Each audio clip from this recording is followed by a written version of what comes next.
Usually when we talk about value, there's this baseline expectation of objectivity. Right, like it's a fixed thing. Exactly. Think about a barcode at a grocery store. You pick up a gallon of milk, the scanner beeps, the register reads out a number, and, well, that's what it costs. It's agreed upon. Yeah, the system just points to the price tag and says, there it is, and it applies to everyone.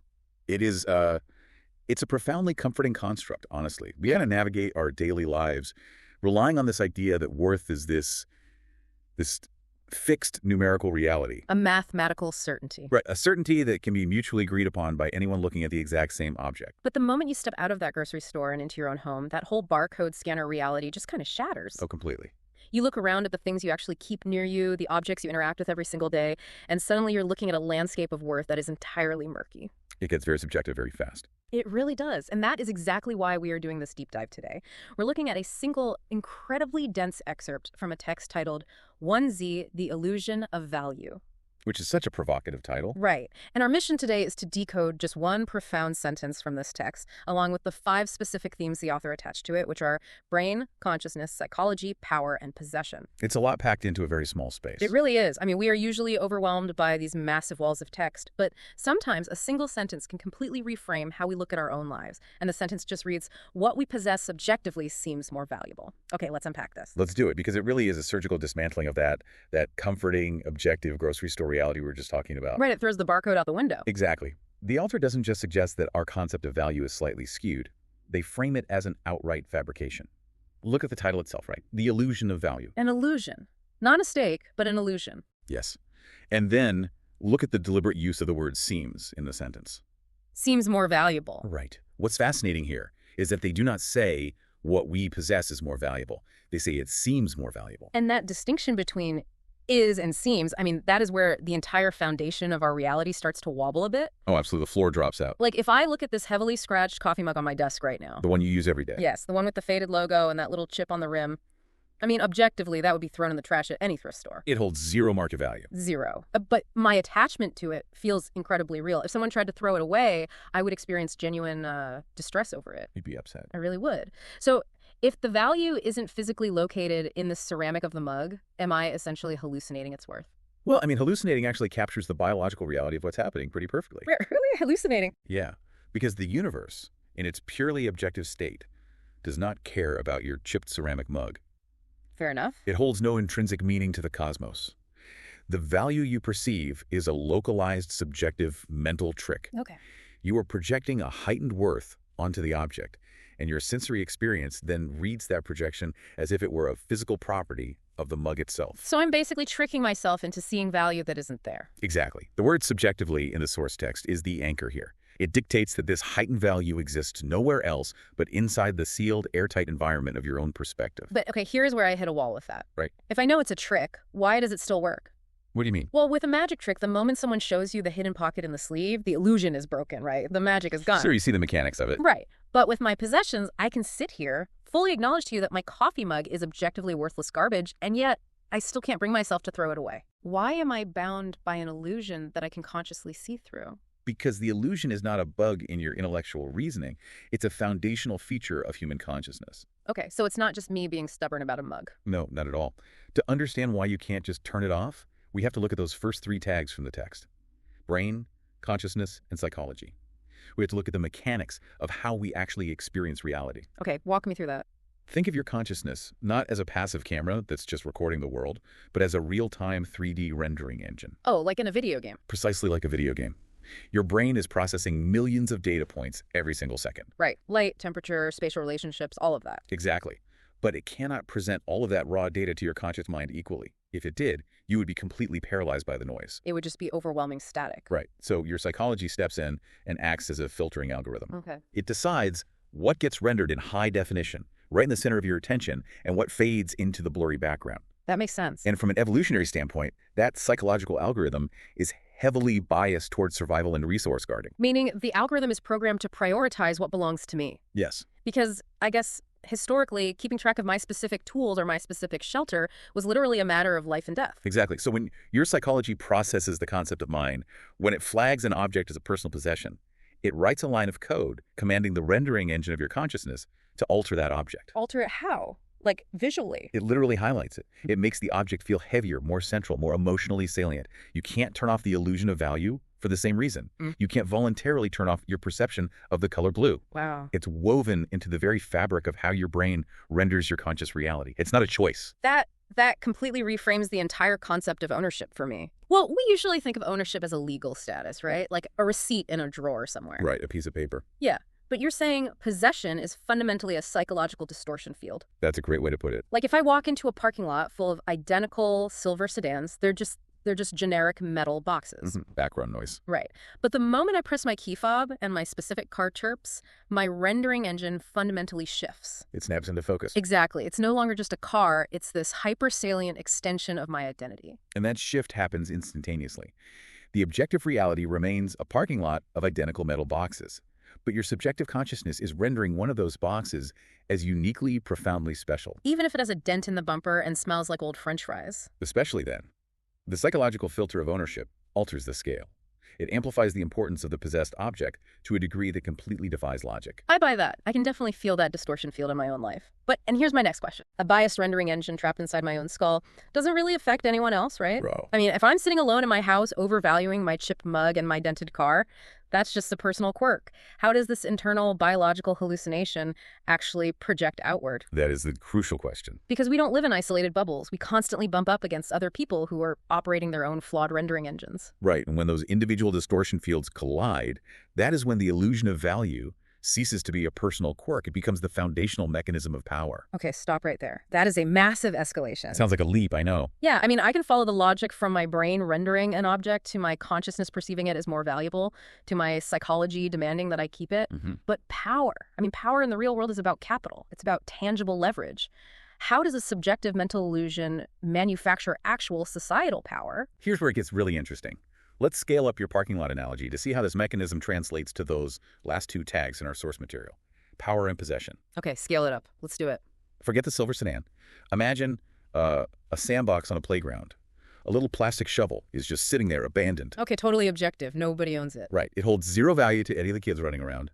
But the second one kid picks it up and claims possession. What happens? Oh, man. It instantly becomes the most valuable, powerful object in the entire yard. Every other kid suddenly wants that exact shovel. Exactly. If we connect this to the bigger picture, the source text pairs the concepts of power and possession right next to each other for a reason. Because the illusion dictates the dynamic. Yes. Let's look at adults. Consider two nations disputing a barren, completely inhospitable strip of desert on their shared border. Okay, a territorial dispute over a barren rock. Right. Intrinsically, it has zero agricultural value. No water, no minerals. A purely objective barcode scanner would read its value as absolute zero. It's just useless dirt. But the moment one nation plants a flag in that rock and claims possession, what happens to their collective rendering engine? The psychology of the entire nation shifts. The barren rock is suddenly categorized as ours. And because it is ours, the illusion of value activates on a macro scale. Wow. The nation's collective consciousness projects immense, incalculable worth onto that worthless dirt. It becomes sacred ground. So the illusion is shared. Exactly. The illusion is so powerful, so deeply rendered as reality, that the nation will expend massive amounts of objective resources, money, infrastructure, even human lives to defend it. That is wild. So possession doesn't just alter perception. It literally dictates behavior on a massive scale. It does. But where is the power dynamic in that specifically? It sounds more like a shared delusion than actual leverage over someone else. The power dynamic emerges because the illusion of value forces an asymmetry in negotiation. Yeah. Power is not just the hoarding of physical objects. Power is the ability to dictate the terms of reality for the people around you. Okay, explain that. When that First Nation projects that intense, hallucinated value onto the barren rock, they do not act like it is worthless. They act as if it is the most vital asset on the planet. Right. They build fences, they send guards. Exactly. And the opposing nation, observing this intense defense, is influenced by it. The illusion becomes contagious. Oh, I see. The second nation looks at the first and thinks, wait, if they're willing to fight this hard for that strip of land, there must be some objective worth that we're missing. Precisely.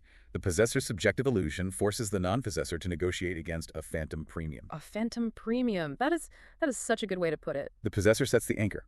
Think about a billionaire CEO who owns a massive corporate subsidiary. Okay. If another corporation wants to acquire that subsidiary, they can't just pay the objective mathematical value of the company's assets. Because the CEO doesn't value it objectively. Right.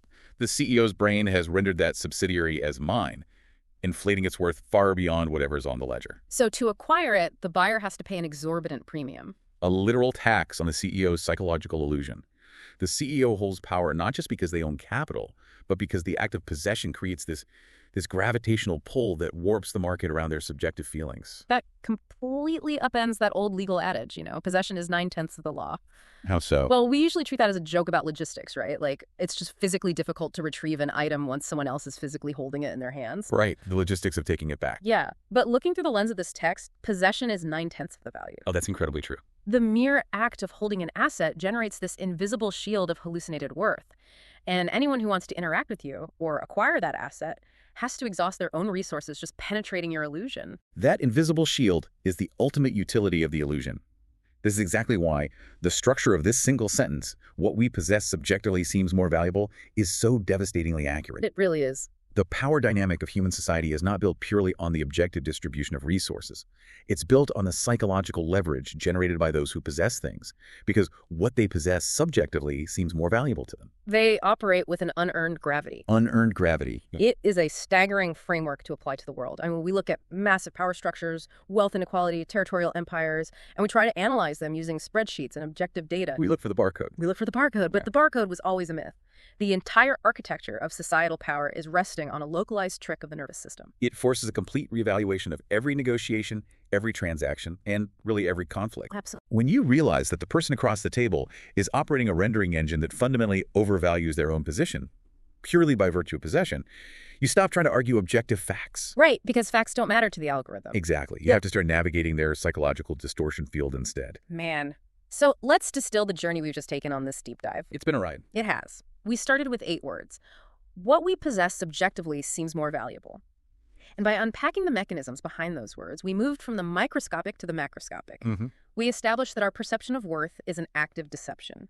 It's an illusion generated by the brain, functioning as a psychological rendering engine that highlights and inflates the value of anything categorized as mine. And critically, we followed how that biological feature escapes the individual's skull. Right, the outward projection. We saw how this internal bias leaks out into the world, creating asymmetrical leverage.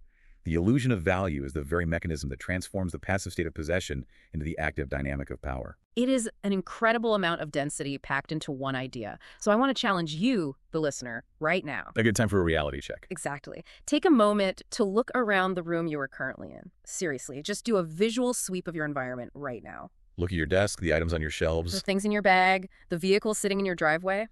Try to bypass your own rendering engine for just a second. Strip away the highlight reel. Yes, strip away the psychological highlight reel and look at the physical materials. Ask yourself, with absolute honesty, how many of these things hold value strictly because I happen to own them? It's a tough question. It is. How much of the immediate reality you're interacting with right now is being held together by a psychological illusion? It's an uncomfortable but necessary exercise. It acts as a system reset, kind of forcing you to confront the objective reality of your environment without the distortion of your own psychological algorithm. But I want to leave you with one final lingering thought, something to deeply consider after this deep dive concludes. Let's hear it. We've spent this entire time applying this framework to physical objects and tangible assets. Right. The chipped coffee mug, the corporate subsidiary, the barren strip of land on a border. We can trace how possessing physical matter creates a distortion field of value and power. But what happens when we remove the physical matter entirely? What happens when we apply this exact same psychological architecture to the intangible? Oh, wow. The implications there are vastly more consequential. Think about your own worldview. What happens to the value of our opinions, our political stances, our core philosophies? Right, once we claim them as ours. Exactly. Once we internalize an idea, once we absorb a perspective and categorize it as my belief or my argument, does our neurological rendering engine apply the exact same illusion of value?